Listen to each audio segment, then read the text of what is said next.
वो जो है अपने पक्ष में लाया और उनसे शक्ति मैं प्रचार आपको करा रोक दिया रहा था। हूं क्योंकि इस वक्त देवेंद्र फडणवीस कुछ कह रहे हैं, जरा सुनते हैं क्या कुछ कह रहे हैं वो।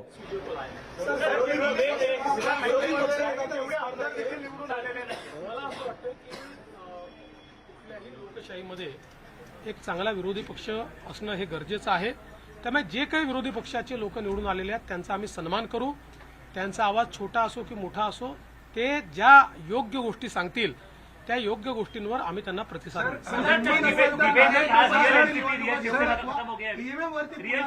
पहले मराठी हो जाना फिर ईव्हीएम वरती घापर फोडतायत, हिंमत असेल तर बॅलेट पेपरवर निवडणुका घ्या आता असं विरोधक म्हणतात। काय सांगाल? आम्हाला ते माहितीच होतं, जर झारखंडमध्ये झारखंड मुक्ती मोर्चा जिंकला तर तिथलं ईव्हीएम टॅम्पर प्रूफ परफेक्ट एकदम जनमताचा कौल लोकशाहीचा विजय, आणि महाराष्ट्रामध्ये हे धाराशाही झाल्याबरोबर लोकशाही खतऱ्यात आलेली आहे, ईव्हीएम प्रॉब्लेममध्ये आहे, ईव्हीएम टॅम्पर झालेला आहे।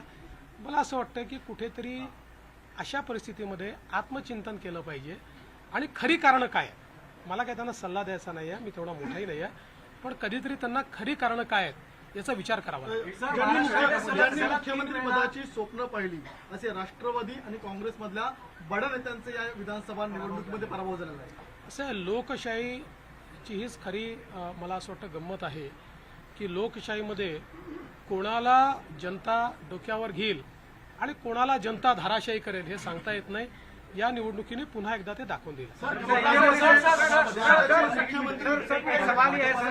मोठ्या प्रमाणामध्ये यश मिळालेलं आहे। मागच्या वेळेस दातृत्व दाखवत भाजपाने एकनाथ शिंदेना सीएम पद दिलं। आता सगळ्या तुमच्या लोकांच्या अनेक राजकीय नेत्यांचे बाईट्स येत आहेत किंवा प्रतिक्रिया येत आहेत की भाजपाला आता यश मिळालं तर भाजपाने मुख्यमंत्रीपद घ्यायला हवं।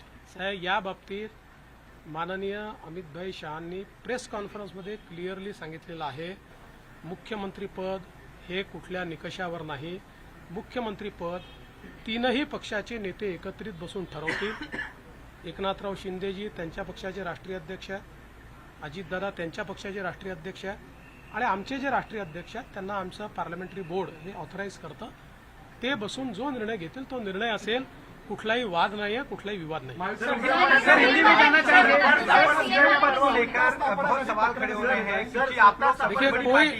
सीएम पद क्या बीजेपी के खाते में? सीएम पद के ऊपर कोई भी विवाद यहाँ नहीं होने वाला, क्योंकि पहले दिन से ये तय है कि चुनाव जब संपन्न होगा तो चुनाव के बाद तीनों पार्टियां मिलकर इसको तय करेगी।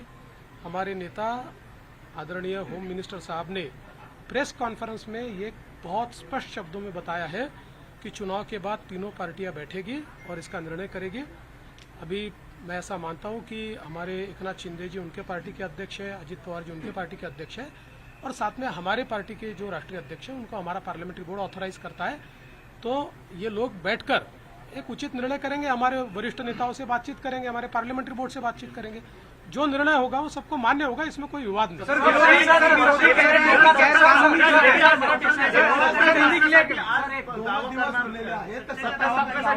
बाबा, आता पूर्ण रिझल्ट संपू द्या। आता मी आणि अजितदादा आता सीएम साहेबांकडे चाललो आहे, आम्ही बसून जरा पुढचा काय कार्यक्रम करायचा तो चॉकआउट करू आणि तुम्हाला नीट सांगू। मुझे ऐसा लगता है कि एक प्रकार से लोगों ने अपना मैंडेट दे दिया, लोगों ने एकनाथ शिंदे जी को रियल शिवसेना के रूप में स्वीकार कर लिया है। बाला साहेब ठाकरे की हिंदू हृदय सम्राट शिवसेना प्रमुख बाला साहेब ठाकरे की जो शिवसेना है उसकी लेजिटिमसी ये एकनाथ शिंदे जी को मिली है, और जो मूल एनसीपी है उसकी लेजिटिमसी अजित पवार जी को मिली है।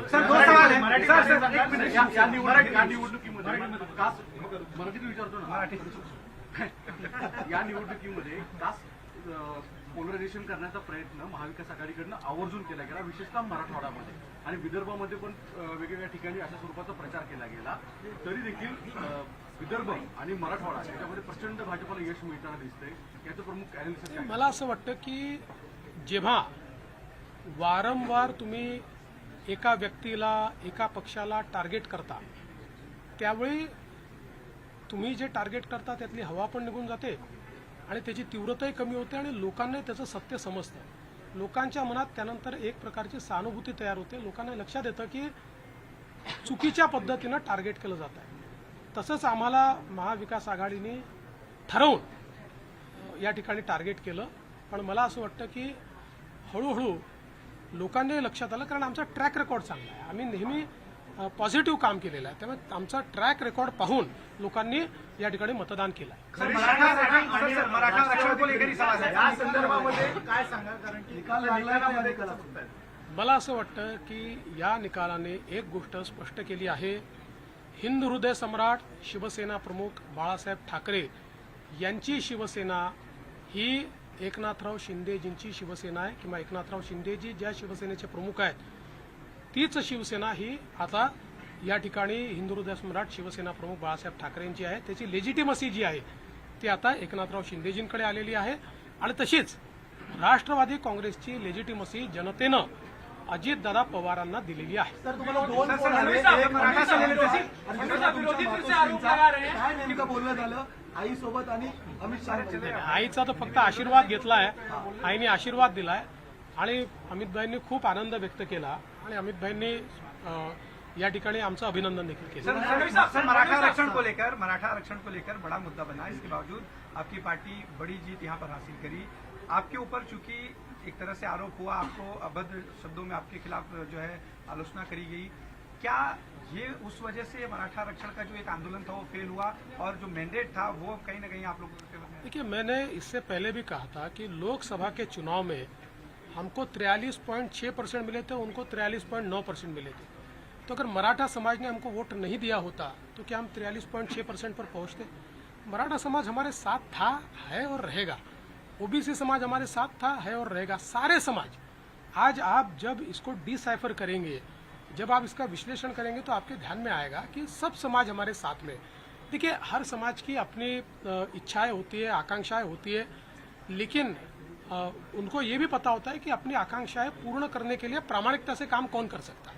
तो लोगों का विश्वास हम पर. सर, 2019ला मला आठवतं की वर्षावर एक प्रेस झाली होती, त्यानंतर शरद पवारांनी तेल लावलेला पैलवान हे वाक्य बोललं होतं आणि तुमचं आलेलं माइंडेड गव्हर्नमेंट पाडलं गेलं होतं कालांतराने.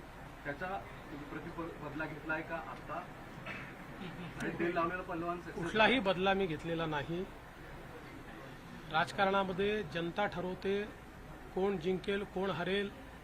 कधी कधी एखाद्या गोष्टीचा नापसंती ही जनता कळवते, त्यामुळे यातनं जनतेने कदाचित नापसंती कळवली असेल आणि आमच्या बाबतीत पसंती कळवली असेल.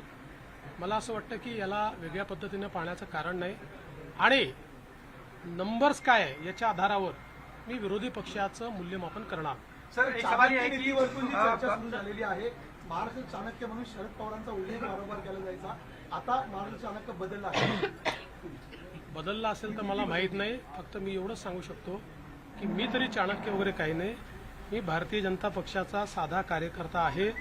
माझा पक्ष मला ताकद देतो, माझ्या पाठीशी उभा राहतो, म्हणून मला हे सगळं करता येतं. आमच्या पक्षातले जे वेगवेगळे नेते आहेत हे सगळे नेते माझं नेतृत्व मान्य करतात, म्हणून मला पुढे जाता येतं. त्याच्यामुळे चाणक्य वगैरे नाही. म्हणून सांगितलं, हे जे काही आम्ही जिंकलो आहे ही एकत्रित भारतीय जनता पक्षाचा हा विजय आहे.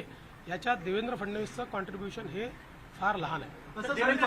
गैरकानूनी जीत ये कह रही है, संजय राउत ने स्टेटमेंट दिया है कि गैरकानूनी जीत है, इस जीत को नहीं मानते क्योंकि जनता आप लोग के खिलाफ थी. और सर, और इसी से एक सवाल इसी पे कंटिन्यू कर लेता हूँ सर, क्या देवेंद्र फडणवीस के रूप में समंदर वापस आ गया है? जो लोग घर किनारे पे बसाए थे बह जाएंगे? देखिए, पहली बात तो ये है कि संजय राउत, इनके ऊपर मैं कभी प्रतिक्रिया देता नहीं हूँ, लेकिन आज आवश्यकता इसलिए दे रहा हूँ. मुझे ये पता है कि झारखंड में झारखंड मुक्ति मोर्चा जीता है तो बहुत लेजिटिमेट जीता है. वहाँ चुनाव एकदम फेयर हुआ है, वहाँ पर इलेक्शन कमीशन ने अच्छा काम किया है, वहाँ पर ईवीएम इतना पक्का था कि वो हैक ही नहीं हो सकता. वहाँ लोकतंत्र का विजय हुआ है. और महाराष्ट्र में अगर हमको लैंडस्लाइड विक्ट्री मिली है तो इलेक्शन कमीशन भी बायस हो गया है, यहाँ का ईवीएम हैक हो गया है, यहाँ पर लोकतंत्र की हत्या हो गई है.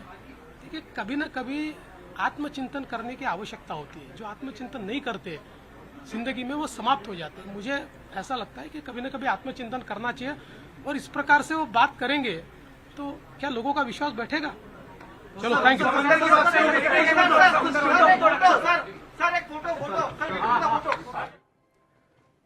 देवेंद्र फडणवीस को आपने सुना. मुख्यमंत्री के सवाल पर कहते हुए नजर आए कि महाविकास अघाड़ी को हमने हरा दिया और महायुति के जो तीनों प्रमुख दल हैं उनके जो शीर्ष नेता हैं एकनाथ शिंदे, अजीत दादा पवार और भारतीय जनता पार्टी की तरफ से राष्ट्रीय अध्यक्ष जिन्हें नियुक्त करेंगे, ये सभी बैठकर तय करेंगे कि आखिर मुख्यमंत्री कौन होगा। यानी कमोबेश सुमित, अब इस बात पर तो संशय जरूर है कि एकनाथ शिंदे मुख्यमंत्री होंगे या नहीं।